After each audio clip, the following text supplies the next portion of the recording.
आए हा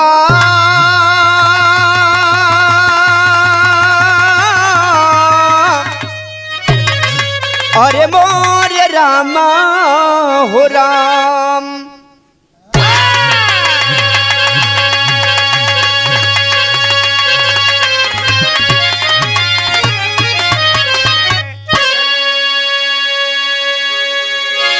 अच्छा बाबूजी, हम करंट मैटर विभाग गायक रमेश यादव और अपनी पूरी पार्टी की ओर से एमडी म्यूजिक चैनल गाजीपुर की ओर से एक पुनः हृदय विदारक दर्दनाक घटना विरह के माध्यम से प्रस्तुत बा और सुनने के बाद बाबूजी एक बार आंखों में आंसू जरूर आ जाएगा।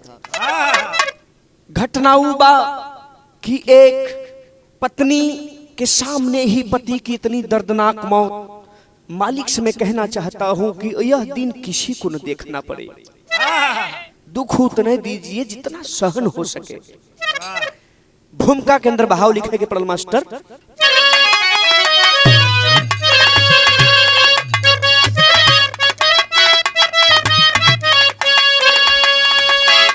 कि अरे जीना या मरना प्रकृति का है नियम, मगर ए खुदा दिन न ऐसा दिखाना। दवा दुआ सेवा से है संतोष मिलता, मौत होती अचानक तो उजड़ता आशियाना। सब कुछ छोड़ कर गए जमाने को जाना, दर्दे जिगर में न ऐसे दबाना।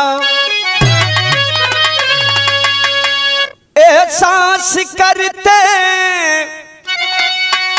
कभी बाबूराम श्याम लाल, आलम कहर का न ऐसे गिराना।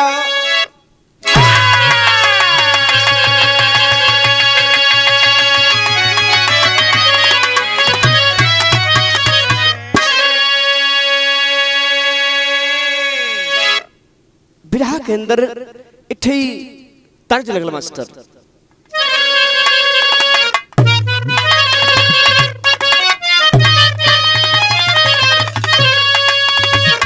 मोहन भी हमने संकेत कैलन कि अंखिया लड़ल जब से, कि अंखिया लड़ल जब से दिल में करार नहीं थे। अखिया लड़ल क्या बात है।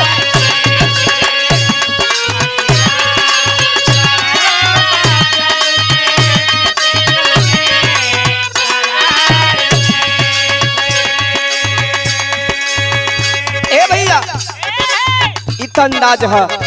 बड़ी सुंदर कवि जी लाइन लिखलन और दुखद परिवार के लिए का यह लिखलन कि कलिया सिसक रही है, कलिया सिसक रही है, पतझड़ बाहर नहीं थे। कलिया सिसक रही है,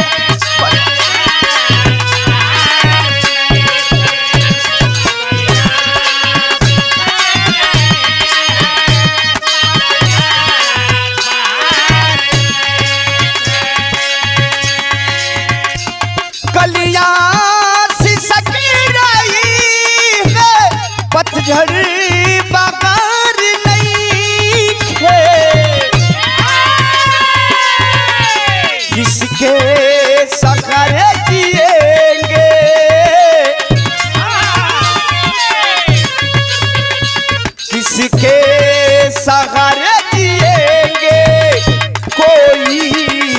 आधार नहीं खे, किसके सहारे जिएंगे, कोई आधार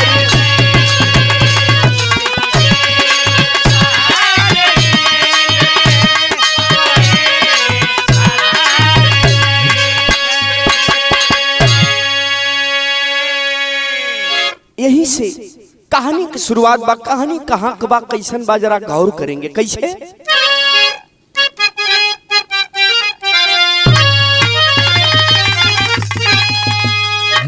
गाजीपुर सैदपुर से कुछ दूर बासुपुर गौआ रहेला गरीब परिवार हो। अरे नौआ बीरेंद्र जे करी अकरम जदुरिया,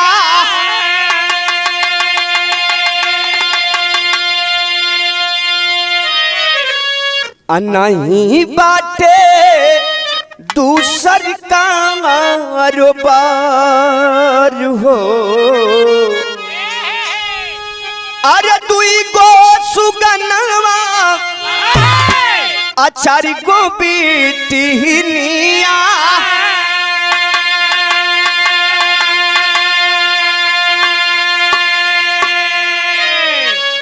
पत्नी तारा रहली बीमार हो।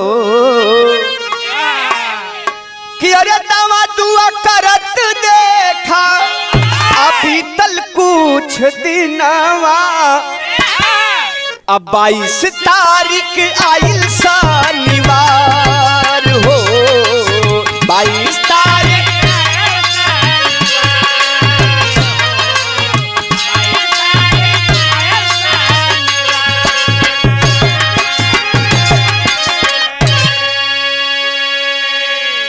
ए भैया, कहानी पर जरा गौर करेंगे। उत्तर प्रदेश के बलिदानी धरती जिला गाजीपुर के सैदपुर के अंतर्गत बाबूजी एक गांव, जौने गांव का नाम बासुपुर बतावल गई, वहीं के रहे वाला एक छोटा गरीब परिवार बाबूजी, जेकर नाम वीरेंद्र कुमार बतावल गई, पत्नी का नाम तारा देवी बतावल गई। ए बाबू, गोद में संतान के रूप में 4 बिटिया 2 बेटवा मालिक देले रहलन। ए बाबू, लेकिन बतावल जला गरीबी जीव के नाश होले। ए भैया, लेकिन वीरेंद्र कुमार जी मजदूरी करके बाबूजी राजमिस्त्री का काम करके अपने परिवार का पालन पोषण करत हुवन। धीरे धीरे समय बितल बा, 3 बेटियन के शादी भी कैलन, लेकिन हौसला बुलंद बा। आपस में बैठ के दोनों प्राणी जोन बा बात विमर्श करें कि भगवान हमें सही सलामत रख ले रही हन, तो हम अपने गट्टा के बल पर मजदूरी धतूरी करके अब परिवार के बढ़िया से जीव को पार्जन चला ले पे। समय धीरे धीरे बीतल बा। ए बाबू, समय आ गई सन 2023 का। देखें, वही अपन मजदूरी का काम चल रहल बा, लेकिन दिनांक 22 अप्रैल सन 2023 दिन शनिवार, कुछ दिना से उनके धर्म पत्नी तारा का तबीयत खराब चलत रहल।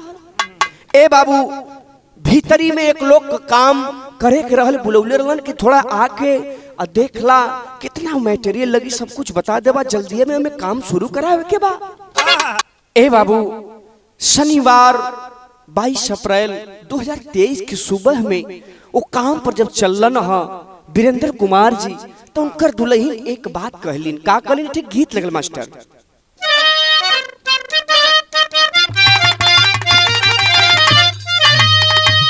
कि यही पार गंगा हो माई, और वही पार जमुना हो,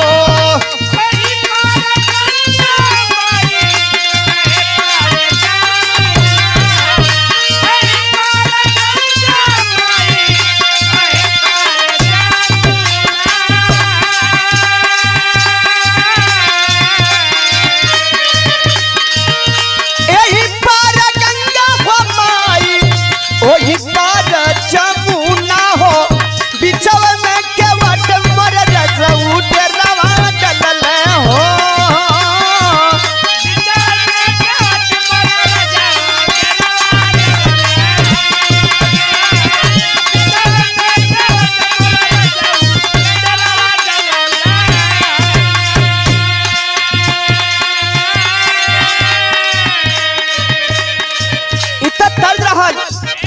वीरेंद्र चलना तुमकर दुल्हन कह रहल बानी का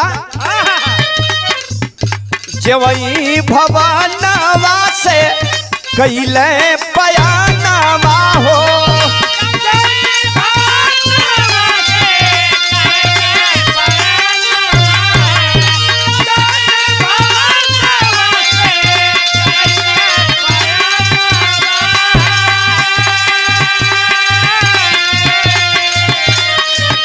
हाथवा के जोड़ी बोले तारा माया नवा हो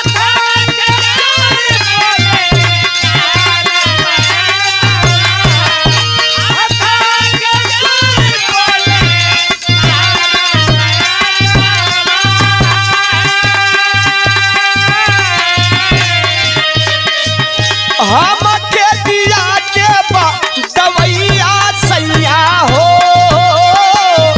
हम के दिया के दवैया सैया हम के दिया के दवैया सैया।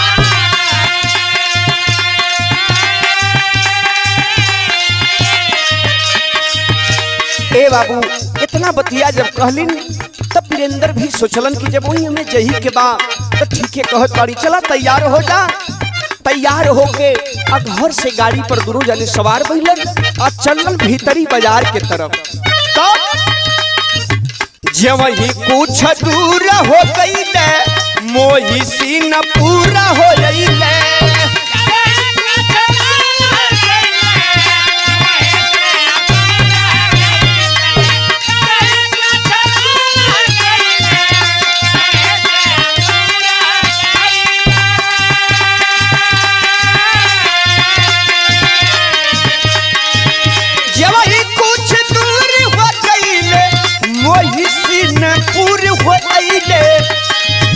तबले मौत आइल तेही समैया भैया हो तबले मौत आइल तेही समैया भैया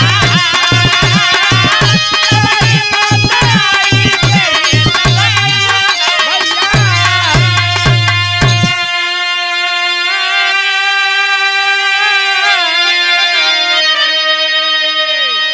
ए बाबू देखे घर से निकल के चलन भीतरी बाजार के तरफ धीरे धीरे कुछ दूर पहुंचलन। बाबूजी बतावल गई प्रमाण मिलल पेपर के माध्यम से मोही सिंहपुर गांव के पास पहुंचलन नहर का रास्ता धैले जात हूं। लेकिन क्या पता है बाबू अभी हम चल रहे हैं दिल दिमाग में क्या चल रहा है लेकिन आगे क्या होगा इसे कोई नहीं जानता।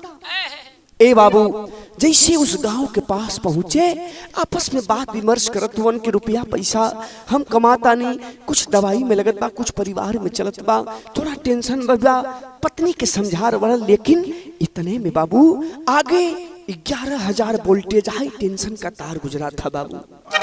जैसे उसके नजदीक पहुंचे अब इसको क्या कहा जाए भगवान की लीला भी अपरंपार है।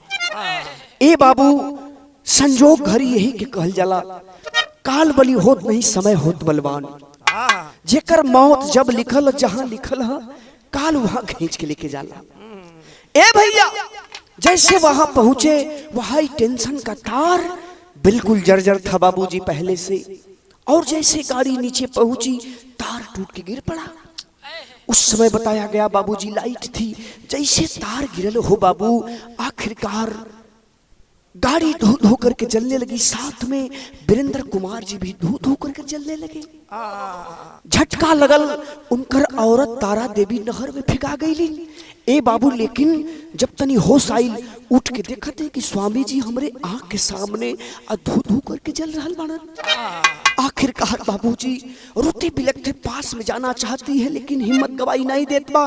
लेकिन आखिर कैसी बर्दाश्त हुई जकरे सहारे नैया बोझल बा पार लगावे बदे आज उस समय में धू धू करके चलत बा बचावल चाहता नहीं लेकिन गांवपुर के लोग दौड़ के गईलन हा और आवाज देहलन कि पास में जाने की जरूरत नहीं है अभी बिजली कटी नहीं है। जाकर के लोग पकड़ के पास में खड़ा गईलन हा लेकिन वहां का दृश्य देखने के बाद बापूजी आंखों के आंसू रुकने का लोगों का नाम नहीं ले रहा है लेकिन किसी की हिम्मत गवाही नहीं दे रही है कि कोई जा करके बचाए। लेकिन रो रो करके वह तारा लोगों से कह रही है अपने पतिदेव के लिए क्या?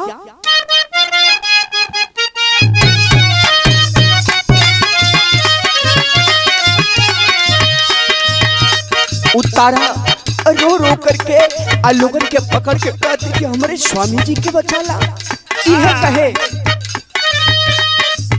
रोही रोई तू मैया देली तारा गुजरिया हो, तारा गुजरिया हो, कोई सजन के ला बचाई न होला।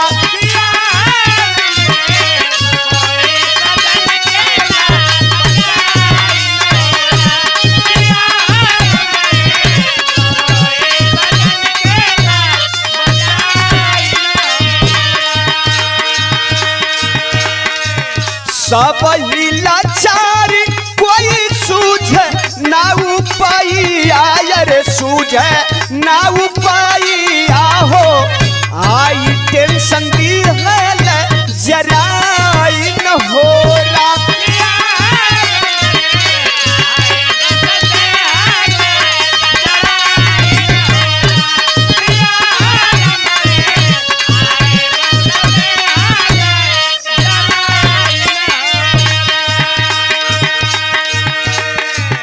भीतरी पुलिस चौकी पर लागल जब खबरिया हो, लागल जब खबरिया हो, पुलिस प्रशासन गईली आई न होला।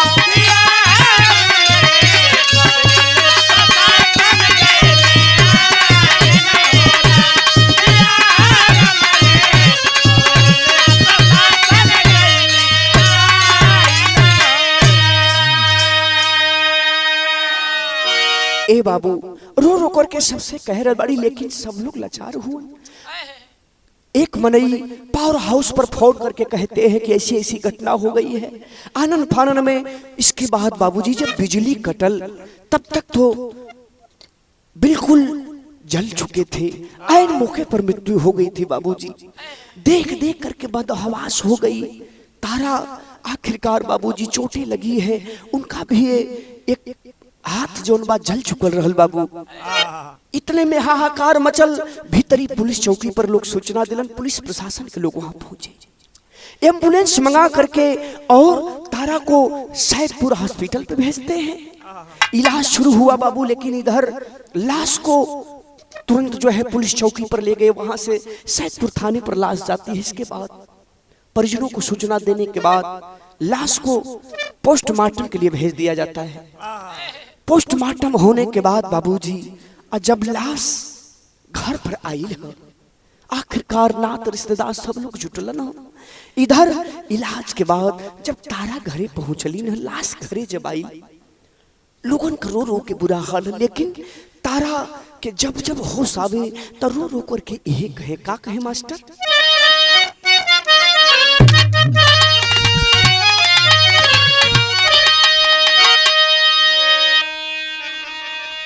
ए स्वामी जी हो,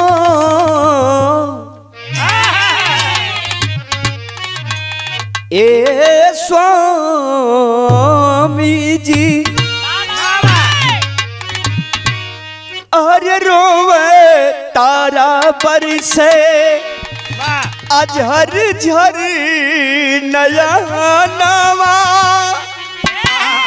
सजनवा कहाँ चली गई लहो, रोवे तारा बरसे झर झर नया नवा, सजनवा कहाँ चली गई, रोवे तारा बरसे झर झर नया नवा, सजनवा कहाँ चली गई।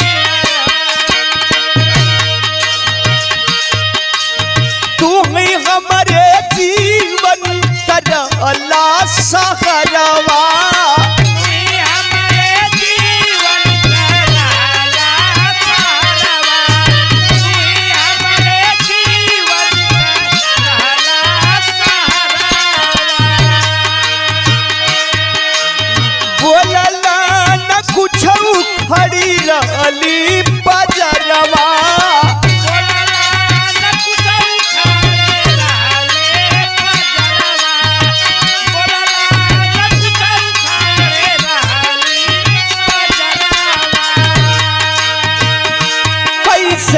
बचवन ककर पलनवा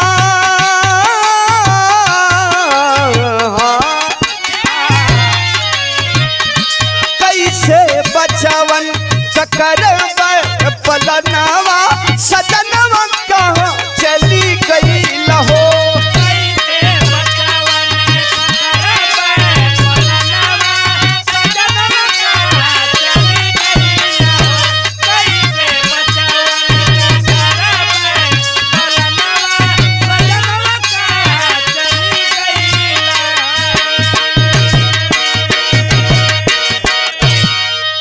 ए बाबू रो रो करके यह कहली स्वामी जी आखिरकार अब हम केकरे सहारे हम अपने बच्चों का पालन पोषण करब। एक बात बड़ी मर्माहक कली कि स्वामी जी जब तू जरूरत रहा तो हम बजर में खड़ा रही, लेकिन हमसे कुछ नहीं कह पौला। है भगवान आखिर हमसे कौन त्रुटि भइल, कौन गलती भइल गरीब इंसान से कि आज मुंह का आहार छीन लेला, गरीबी के सहारा छीन लेला। मालिक ऐसा ना जात रल मालिक, आखिर हम बेटवन के कैसे जियाई खियाई। ए बाबू सबकर दुख तो दुख है बा, लेकिन जोने बिटियन के शादी भइल बा जो न वही घर पर बाड़न बाबू हो, सबकर रो रो करके बुरा हाल बा। लोग समझावत बुझावत तो, लेकिन बड़ी वाली लड़कियां रो रो करके आओ अपने पिताजी के लाश से वो चेहरा देख करके कह रही है क्या,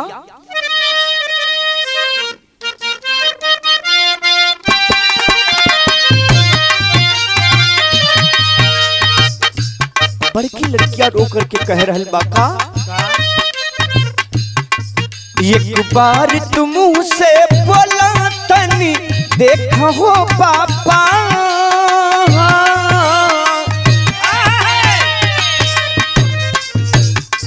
एक बार तुम से बोला तनी देखा हो पापा, बिटिया रो रो कहे,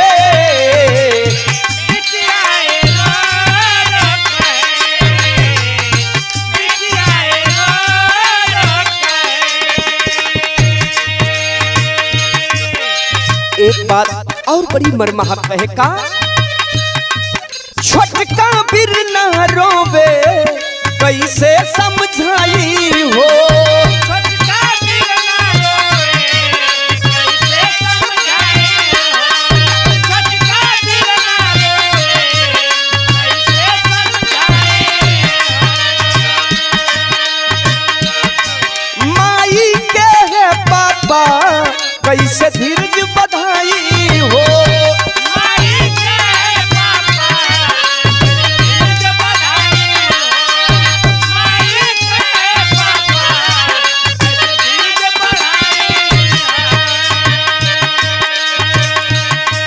कैसन सूतल बाटा नैन के खोले पापा,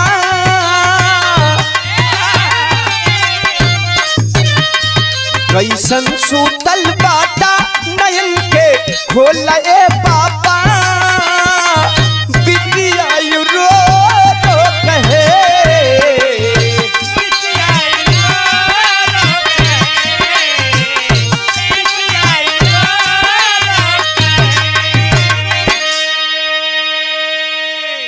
ए बाबू लोगों का सैलाब उमड़ पड़ा है और सभी लोगों की आंखें नम है बाबू।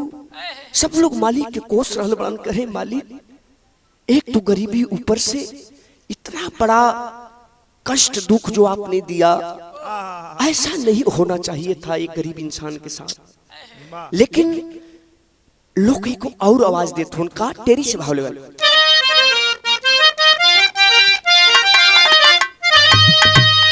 अरे मोरे राम अरे गरीबन कह के पोछिया सिया, अरे कौआ गम में डूबल छौले बाऊ दसिया हाऊ दसिया हाऊ दसिया, गौआ गम में डूबल छौले बाऊ दसिया, गरीबन कह के पोछी असिया। सब लोग हाय हाय करत होन बाबूजी की आखिरकार परिवार के एक ही कमासुत व्यक्ति ओके भी मालिक छीन लेलन, आखिर कैसे परिवार के जीविका चली। लेकिन पापड़ से भाव लगा।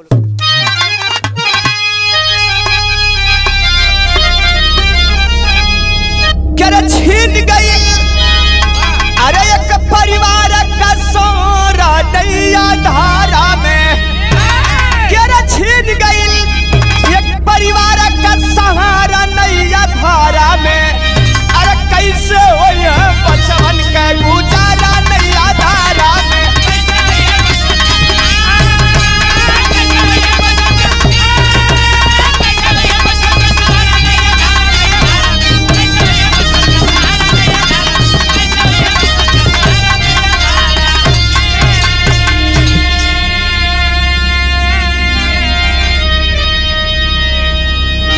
लोग यही कहतवन कि आखिर ये बचवन का देख रेख करी के ए बाबू बतावल जला कि जौने परिवार के कमासुत व्यक्ति का मौत हो जाले उन्हें पूरा परिवार का मौत हो जाला। लेकिन भैया बाबू हो तमाम लोग बड़े बड़े लोग वहां पहुंच करके और उस परिवार के दुख में लोग शामिल होत हुए। तो आल्हा से भाव लगल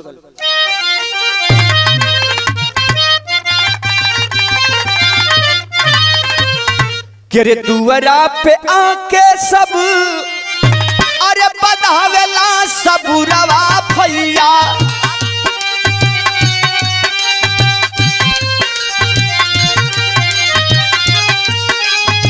लेकिन सबके मनवा में रोष बढ़िया।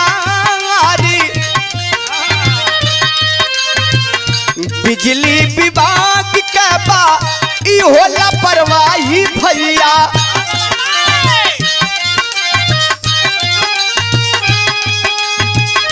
गिरला पुराना जर्जर खंभा और तारी। लेकिन बिजली बिल तब रात रात दिनवा भैया।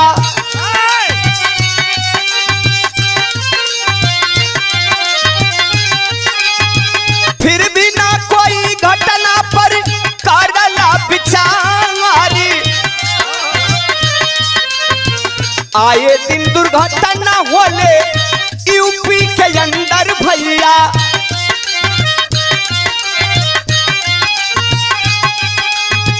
जनता के मनवा में खौफ बार बारी। एक तरफ लोग गहरा दुख प्रकट करत हुए, दूसरे तरफ बिजली विभाग की बहुत बड़ी लोग लापरवाही कह रहे हैं कि लापरवाही की वजह से ऐसी घटना हुई है। तमाम घटना होती रहती है। मैं कह देना चाहता हूं सरकार से और बिजली विभाग वालों से, रोजाना आपकी बिल रातों दिन बढ़ रही है। आपके कर्मचारी रोजाना घूस ले रहे हैं, 4-4 लाख का फाइन मार रहे हैं जो 25,000 में सुलह हो जा रहा है। लेकिन याद रहे जिस दिन जनता उग्र हो गई आपके समझ में आ जाएगा। आप बिल बढ़ा रहे हैं वहां तक ठीक है, लेकिन मैं आपसे बता देना चाहता हूं जो जर्जर स्थिति में तार और खंभे पड़े हैं उसका निगरानी कौन करेगा। सरासर बिजली विभाग की लापरवाही है और बिजली विभाग की लापरवाही से एक गरीब के परिवार का जान गया है बाबू। सब लोग यह कहते हैं कि वहां बिजली विभाग के लोगों को पहुंचना चाहिए और उस परिवार को मुआवजा के रूप में जरूर सरकार से कोई न कोई मदद मिलना चाहिए। लेकिन अभी तक कोई पहुंचा नहीं बिरहा गाने तक। मैं बिरहा के माध्यम से कहना चाहता हूं जहां तक आवाज आ रही है शासन सत्ता सरकार के पास, उस गरीब के लिए, उस गरीब परिवार के लिए बाबूजी, जो भी छोटे छोटे बच्चे हैं उनके जीविकोपार्जन के लिए सरकार को सोचना होगा, कुछ आर्थिक सहायता देनी होगी। हम करेंट मैटर बिरहा गायक रमेश यादव अपने बिरहा के माध्यम से और ये आवाज सरकार तक पहुंचाना चाहता हूं। क्या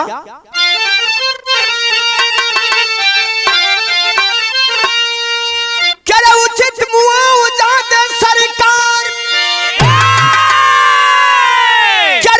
जनता के मांगी आप तनाही उजड़ चाहिए क्या तनी का हरियर बगिया।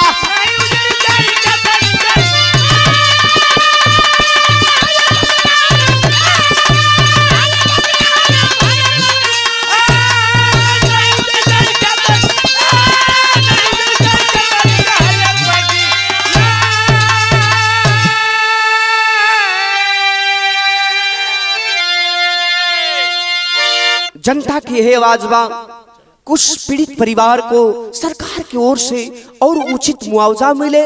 और हम भी कहना चाहता हूं कि ऐसे दुखित परिवार को जिनका सहारा ही भगवान छीन लिए, तो ऐसे परिवार को सरकार की ओर से मुआवजा की राशि में कुछ ना कुछ दी जाए। शासन प्रशासन के लोग वहां पहुंचे और उनके बच्चों पर भी थोड़ा ध्यान दिया जाए। लेकिन जनता में एक आक्रोश भी हो सरकार के प्रति, बिजली विभाग के प्रति का, अरे कौनो लापरवाही अरे बर्दाश्त नहीं होई, अरे भोगवा खामिया जाना बचाए पाई कोई।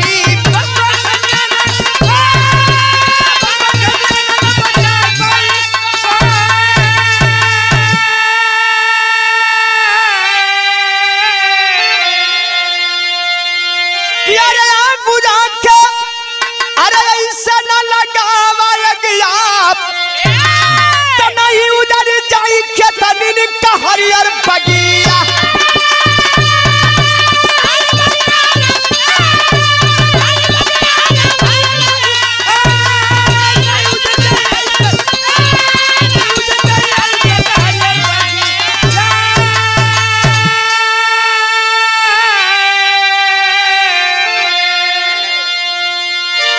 हम करेंट मैटर विरहा गायक रमेश यादव और हारमोनियम पर हमारे बड़े भैया मोहन शर्मा जी, रविंदर जी, सूरत भैया, अजित भैया, गुरु जी की ओर से उस आत्मा को मालिक से निवेदन प्रार्थना करेंगे अपने चरणों में उच्च स्थान प्राप्त करें, परिवार को गहरा दुख सहने की मालिक शक्ति प्रदान करें।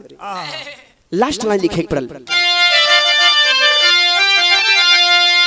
गुरु बिहारी लगन देव की राम भेजू शिवधारी, बाबू राम श्याम लाल मुन्ना किशोर से फुलवारी।